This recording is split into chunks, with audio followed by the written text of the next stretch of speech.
work through this one just because I want, for time purposes, I guess still got one more thing to go over, and then we also got to go over homework. So I'm just going to kind of cover these two quickly, but I think I'm seeing everybody has a pretty good foundation of what we're looking at. So again, guys, the basic thing I think you guys can always start with when you're given the zeros is understand the zeros are rewritten set equal to x. Then we can basically rewrite them as factors by setting them equal to 0. So I'm not going to show my operations here.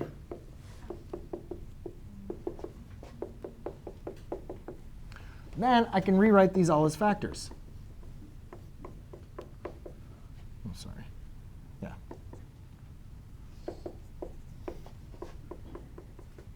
And that has a multiplicity of 2. So again, if we're writing the equation, I want to set this equal to y, or I want to set this equal to f of x. Either way, but that's the whole purpose of this. Yes? Why would you not just square it and then the factor would be x squared plus 1x? Oh, x squared minus 3 and x squared plus 3? Yeah, you can definitely do that. There's nothing, you mean, as far as solving that and then going from there? You could definitely do that as well. Well, let me come back to there. Let me come back to that as far as on this. Now, as far as on this two, here, this isn't as bad as it might think because, as you guys recognize, this is a difference of 2 squares. So a difference of 2 squares, we know that the middle terms are going to add to 0. So all we really have to do in this case is multiply the first 2 terms, which is x squared, and then multiply the last 2 terms, which is square root of 3 times negative square root of 3. Which is going to be a negative 3. And then over here, we have a perfect square trinomial, which again is something fairly basic we can multiply out, x squared plus 2x plus 1.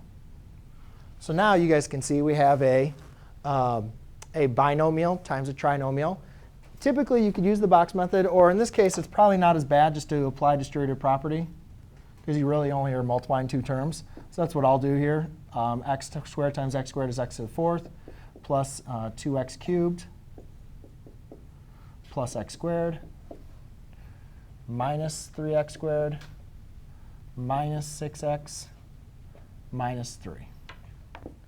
And therefore, when I combine my like terms, I get x to the 4th plus 2x cubed minus 2x squared minus 6x minus 3. Okay? But it really wasn't, as bad, right? Now,